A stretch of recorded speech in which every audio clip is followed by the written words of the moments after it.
Well, anyway, let's hop right into it. Before we start, though, if you want to get more of your own Heroes on the Horizon information or want to know more about this, you can actually follow us on our very own Fancy Dancy Twitter page.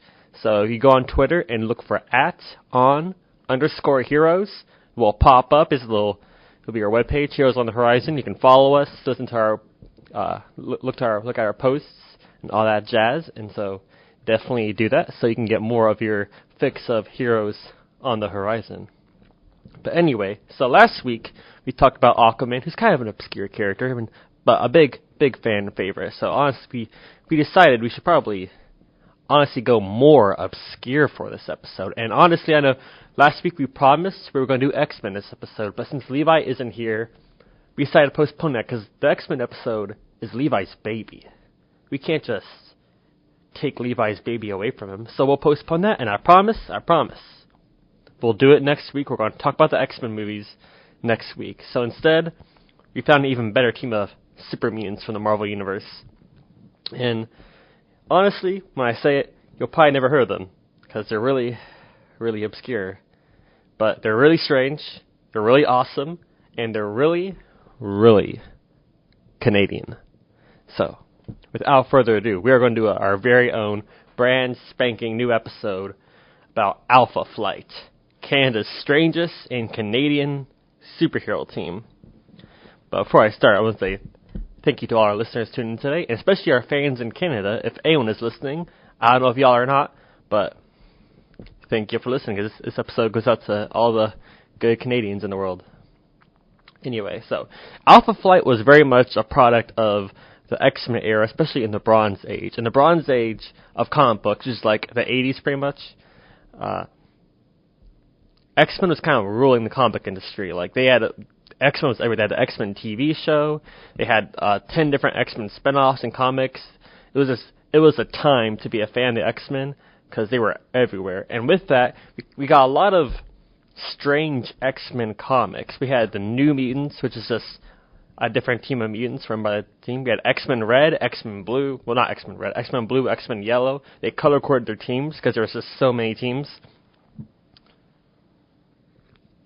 We even had a British X-Men team for a while called Excalibur, which, if you ever talk about international X-Men teams, we're definitely going to talk about that, because it gets interesting when you go over there. So, don't worry, we will probably cover that eventually. But the Bronze Age for comic books in the 80s was definitely a good time to be an X-Men fan, especially if you're a fan of Alpha Flight, because that's when they got their own series and really kind of took off, or really took flight, I guess. Pun intended. And well, so a brief backstory on the team of Alpha Flight. So in the comics, Canada has this very secret, like, Area 51 department called Department H that deals with, like, their superhuman affairs. It's kind of like S.H.I.E.L.D. for America, but in Canada. And actually, the whole Department H thing appeared in a Hulk comic where Wolverine had its first debut. Because if some of you may not know this or may not, Wolverine is actually a Canadian, born and raised, and that's who he is. So in order to respond to the growing American team, so whenever Avengers and Fantastic Four started coming out in the comics-wise, they debuted in the X-Men, Canada decided they need their own Canadian superhero team to tackle Canadian problems. And so, with the help of James MacDonald Hudson, they created their very own superhero team called Alpha Flight. And at first, Wolverine was a big part of that team. They didn't have any comics, it was just the appear every once in a while, especially in the X-Men comics.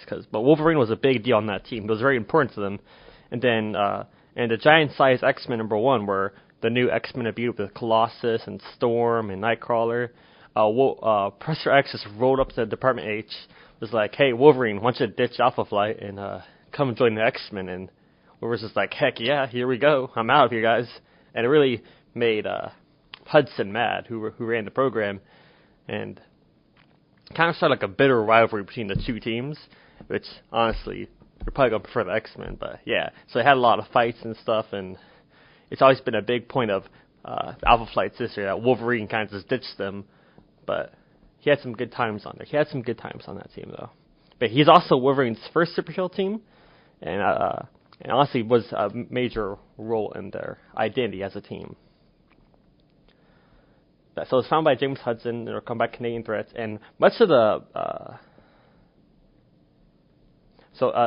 they really just more of a background character, really, most comics. You'd appear every once in a while in the X-Men or in a random Avengers comic. Alpha Flight would pop up for some reason.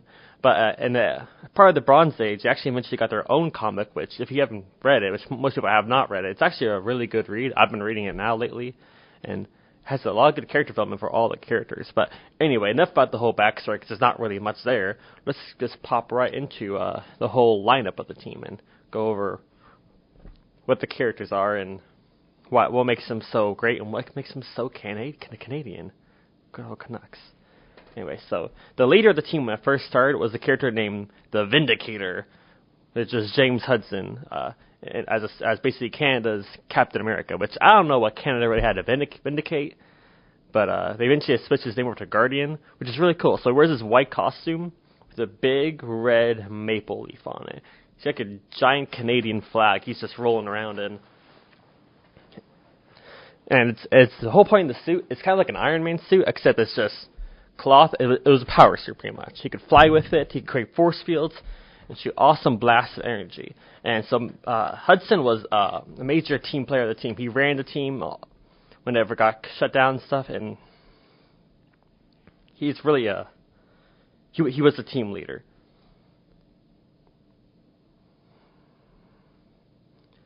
Until eventually, in the comics, he actually ended up getting killed. So at that point, they needed a new Guardian. So his wife actually took up the mantle and ran the team for a while.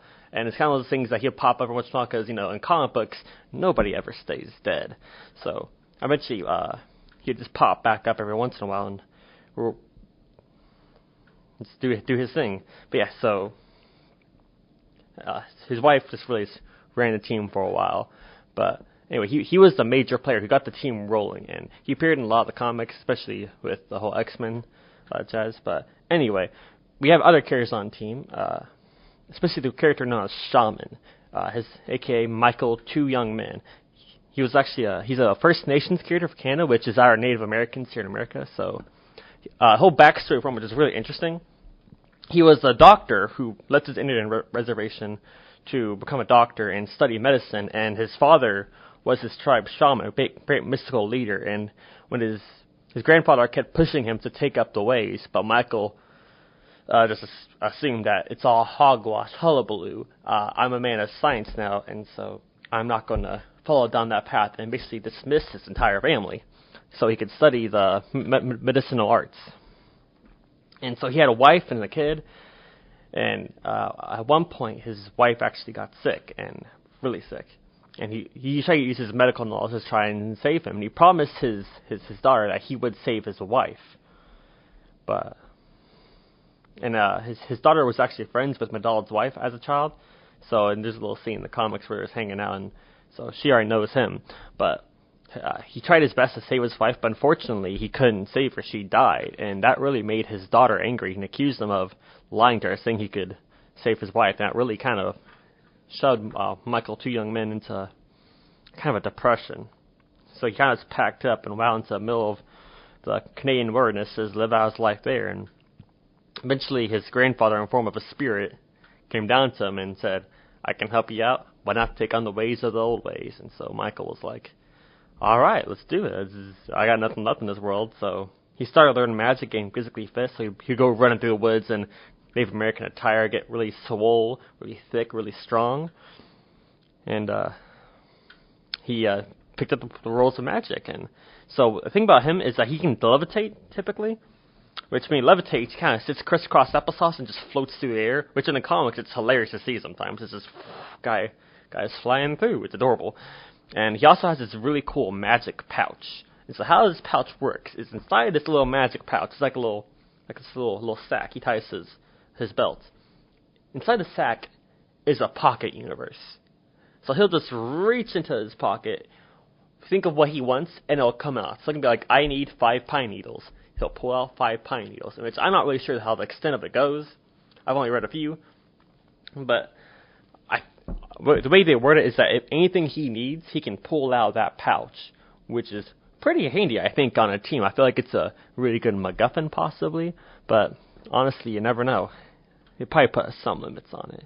But anyway, that's Shaman, and he's a very important character in terms of diversity. He was a First Nations character who had a lot of character identity. It wasn't really so much defined as too much as just being, the Native American character, which is important in terms of diversity, I believe. So yeah, that's the character of Shaman. He wore kind of a Native American style garb in combat. It was this kind of green. He wore a headband, and he always had two kind of the Native American pigtails, which was interesting. But anyway, so Shaman is kind of intertwined with another character known Snowbird.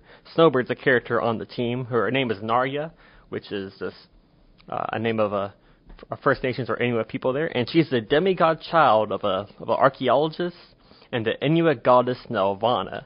So if you look at it, so you'd imagine she would look like a First Nation, but she's white and she's blonde. The whole point of the story is that Nelvana came to Earth and seduced her father in the appearance of a white woman, which explains why Snowbird is white, of course. So being a demigod, she's got a lot of the typical powers of, say, a demigod like Thor and Hercules.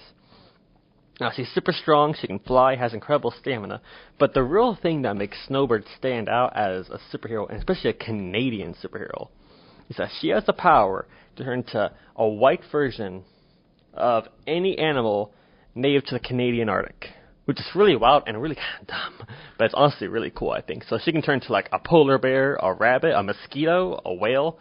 Those are all things she's turned into, and there's a lot of animals in the Canadian Arctic, so I guess there are a lot of wiggle room to where she would want to become, and honestly makes her a pretty good team player. And she's honestly arguably the team's powerhouse of the team, so very important character. And she's also, fun fact, in her earlier appearances, she was a Mountie. I remember the Canadian Royal Mounted Police. So that's further pushes the idea of her being a solid Canadian character. And next on the team, we have the character of Sasquatch, a.k.a. Walter Lankowski. So the whole point of Walter Lankowski, his backstory was he was a scientist who wanted to recreate the gamma powers that gave Bruce Banner the powers of the Hulk, which is just a common thing in comics. People are trying to recreate that and end up horribly backfiring in their face to get weird powers and stuff, and Walter Lankowski was definitely no exception to that rule. So he was a former football player, turned scientist. He went to go create the Hulk powers, so he did it, and when he did it, it horribly backfired. Except instead of turning into a giant green hulking monster, he turned into something beautiful, I think. So he turned into giant orange Sasquatch, which for those who don't know who a Sasquatch is, it's basically Bigfoot. So Walter Lankowski, aka Sasquatch, that's his team name, when he powers up, he turns into a giant Bigfoot. And so he's super strong in that form. He can heal, and he has sharp claws. And I think I just think it's hilarious that we have a Bigfoot up around fighting Canada, just fighting supervillains and stuff. It's just quality, and my dad would be very proud of that because he loves Bigfoot and Sasquatch and all that jazz. So it's definitely a character up his alley, I think. But anywho, so he's a big team player, and he's honestly in many ways kind of the heart of Alpha Flight. So he's one of the big mainstays. There was a time in about 2003 whenever the whole team just kind of died, and so they had to get replaced. And Walter Lankowski was the one who stayed on the team to make sure they all got replaced, which really cements his role as, say, the important team playing character. And also, he's a Jewish character, which was revealed in the 90s, which is also a good note in terms of diversity for Alpha Flight, I think.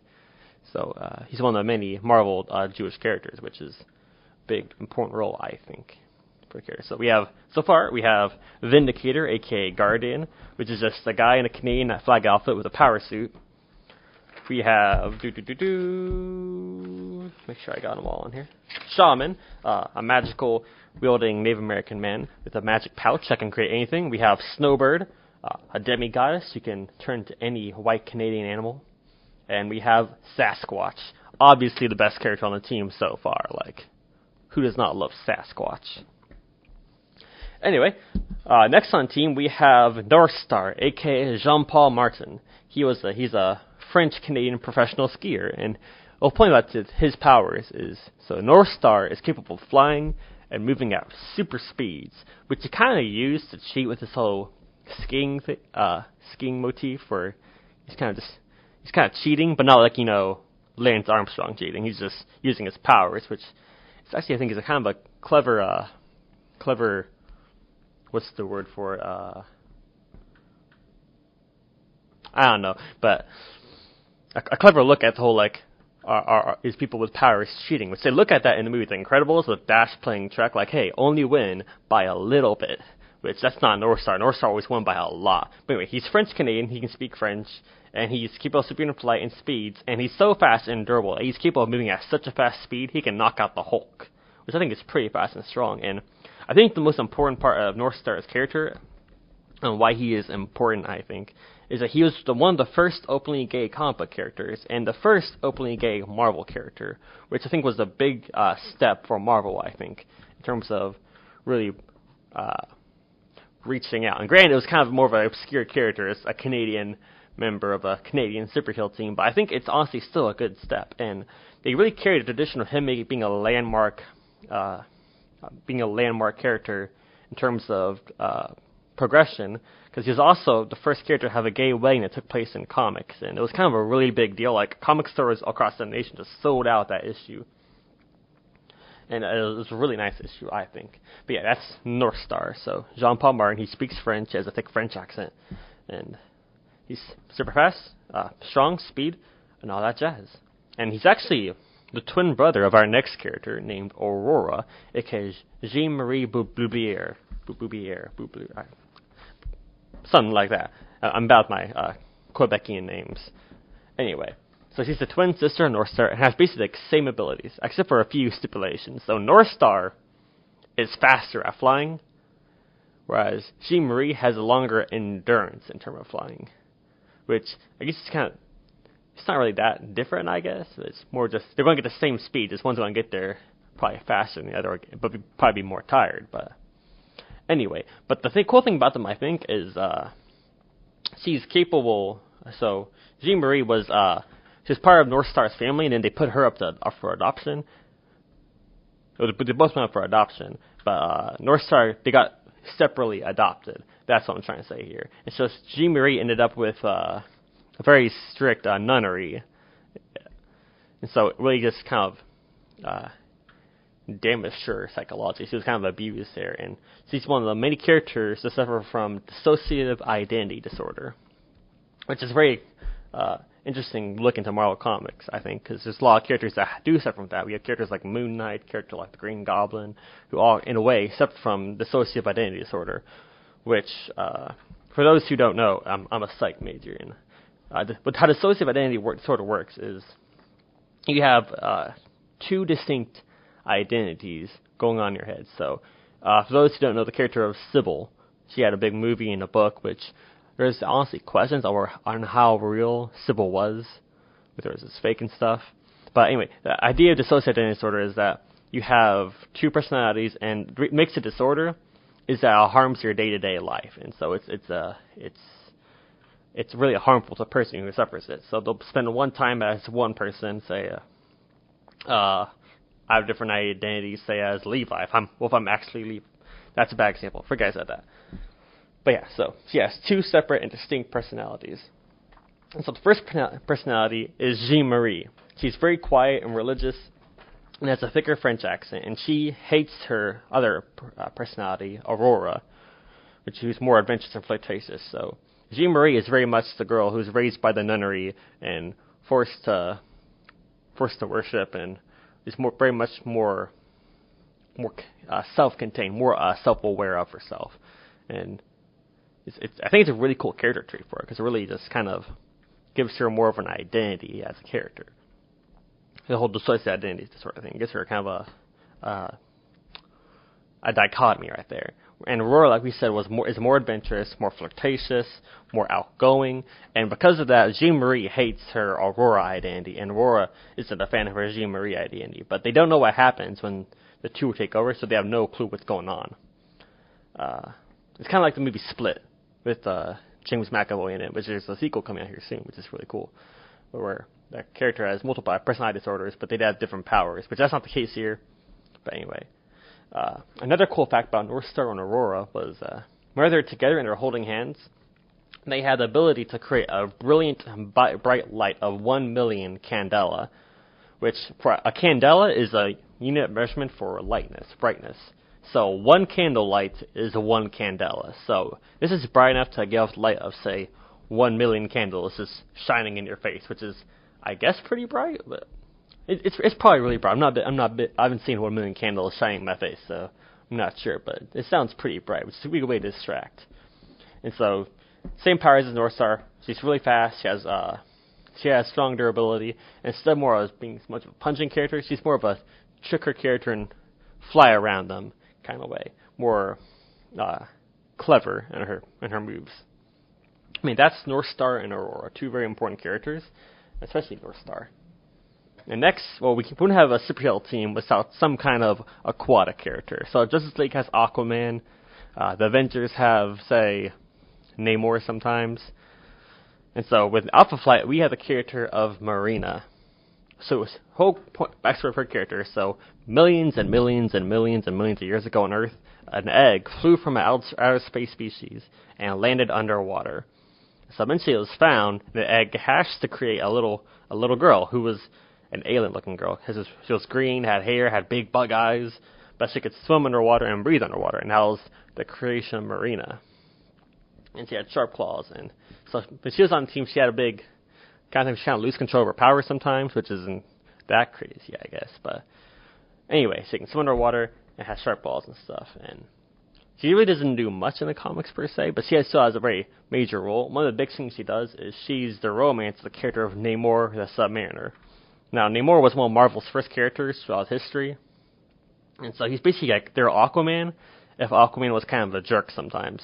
And honestly, I love Namor. He's a pretty cool character, but so he's a romance of Namor, and it kind of did Marina kind of dirty.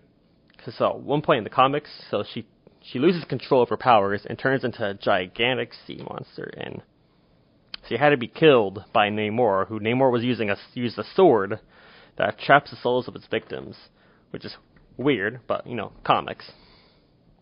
So that's what happened to Marina. She kind of just got killed by her boyfriend.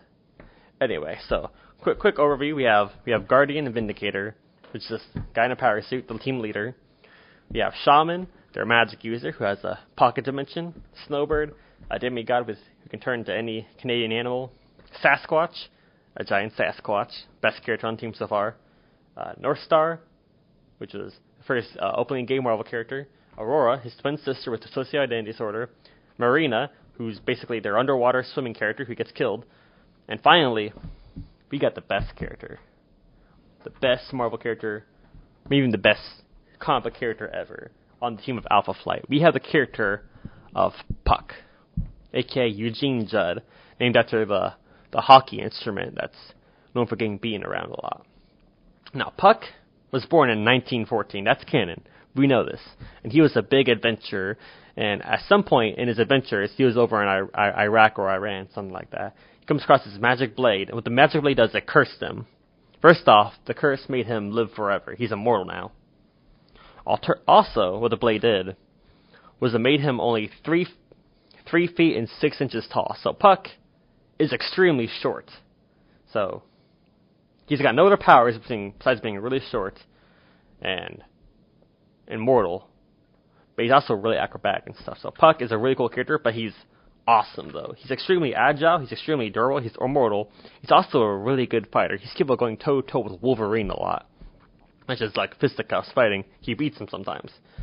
And so, he's honestly just a really interesting and kind of cool character. He killed his first bear at the age of 8. He fought fascists and bulls in the Spanish Civil War, which, obviously, 2 things in his repertoire right there.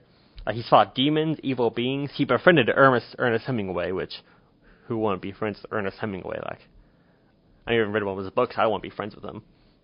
And he's capable of even drinking Wolverine under the table.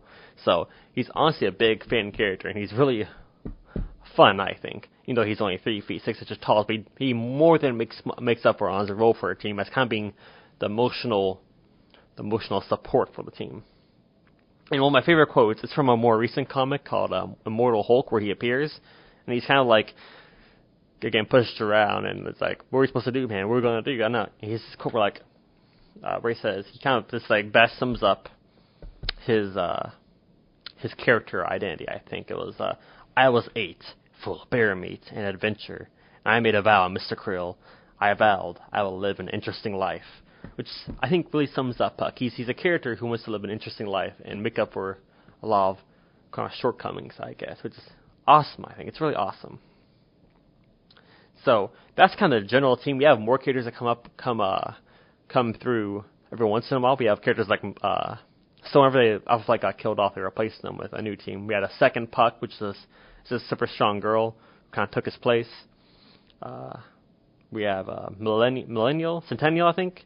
He's kind of just an old geriatric superhero, which is strange, but hey, it's Alpha Flight. Anything can happen. The character of Nemesis, which has a really sharp blade, and Sasquatch is always a mainstay on the team. So it's had a revolving lineup, but mainly those are the mainstay characters that stay. We got Vindicator, Shaman, North Star, Aurora, Sasquatch, Snowbird, Marina, and Puck. Now, obviously, Puck is the best. I love Puck. If you don't love Puck, you don't know what you're doing, guys. Yeah, so that's the general lineup of Alpha Flight. And overall, they are a very fun team, and honestly have actually had a major impact on the comic book world, especially in Marvel Comics. Like, every once in a while, they'll pop up, and they'll just be doing something kind of awesome. They'll be fighting the Avengers, or they'll be fighting a major team threat. They'll be fighting sea monsters and stuff. And they're almost always around during the major events, like Infinity War they appeared, Contest of Champions they appeared. If there's ever a big, like, super strong characters fighting, you can almost expect to see Sasquatch there, because he's considered a heavy hitter in terms of Marvel strength, because, hey, it's Sasquatch. Cannot have Sasquatch there. And more importantly, they're a very important team, I think, in terms of diversity in comics. Like, they've played a major role, which, if we look at it, we have the first openly gay Marvel character. We have a character who suffers from mental health but doesn't let it stop her. We have a Jewish character. We have a character that's only 3 feet 6 inches tall but still has a major impact on how the team functions. We have one of the first female leaders of the team, which was Hudson's wife, who became Vindicator. We also have Marina, of course, and I'm missing one. Oh, and Shaman, a member of the First Nations, which I think is an important character, and Snowbird, which, even though she's white, is still a character for, say, Inuit readers sometimes.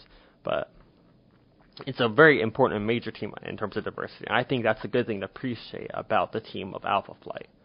And I think that's why, in many ways, they're kind of more of a fan-favorite team, I think. Why they've always kind of had... Alpha Flight's never been a big seller, honestly. They never really, besides in the Golden Age, they don't really bust the comic book market when the book comes out. No one's like, oh, gotta read Alpha Flight. I'm gonna drop Spider-Man so I can read them.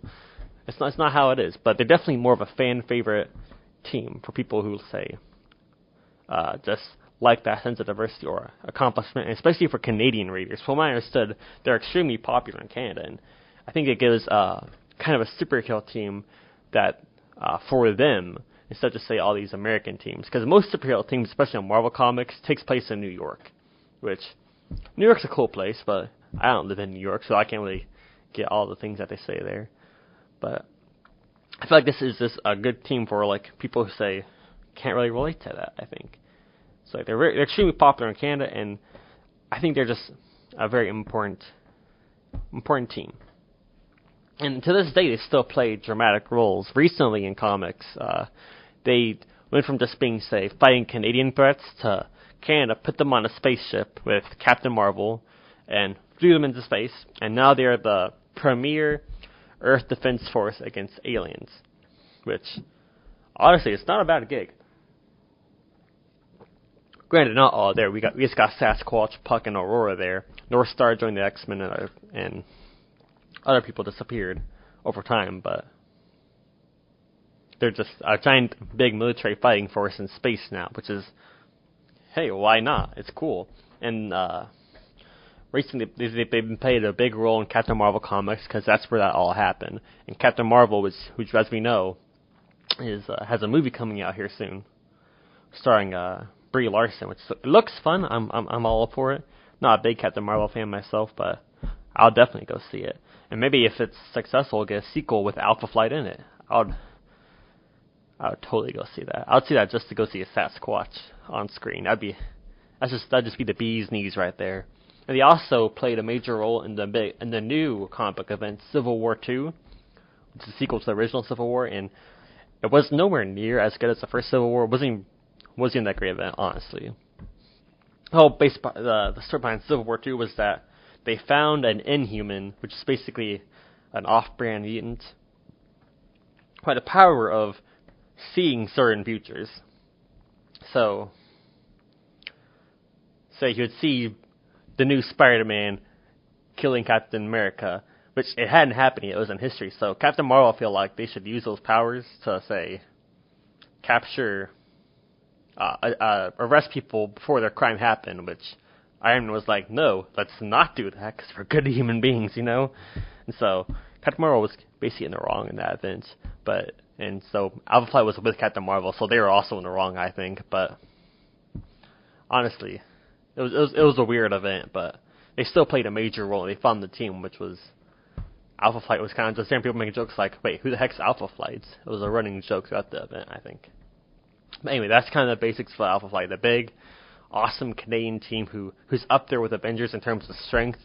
And honestly, I think they need a bigger role. Like if Marvel were to release a new Alpha Flight comic, I would totally add that to my pull list. I would totally read that. Because I think it's just one of those teams that they're really obscure.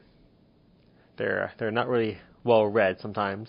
But honestly, they've had a major impact in terms of comics and comic history, I think. So definitely well worth reading, especially in terms of Wolverine. So Wolverine, as we said earlier, was a member of Alpha Flight, had a major role in their history, and he played a major role in his character, which I feel like, as being his first superhero team, in a way, really just defines him as a character, and I think really puts Alpha Flight in a way on the map.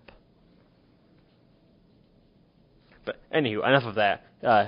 Looks like we're going to end this show a little bit early today, which of course, with Levi not here, it's a lot more just me just going through my outline and not so much commentary, which is fine. We'll get out of class early today. Y'all can go home, eat some food. I don't know. Just do whatever you people do in your free time. Well, recommended reading. So, of course, we have Alpha Flight, which is a comic run by John Byrne, which is obviously a great read. He does a really good character development and really makes the character not feel like, weird Canadian superhero. It's more just like actual character. So it's well worth the read.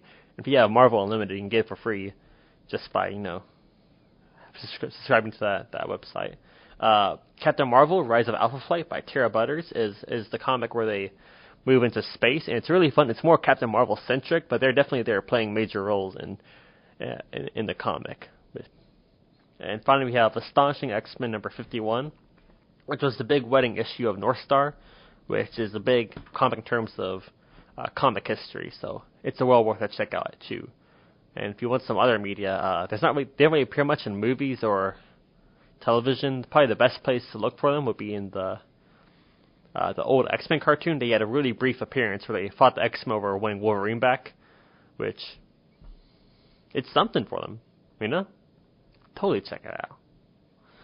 Anyway, so like I said, we're going to wrap this episode about 30 minutes early today because there's not really that much to talk about, and Levi is not here, so this will be a nice, short, sweet episode today. So next week, as I promised, we'll talk about the X-Men films.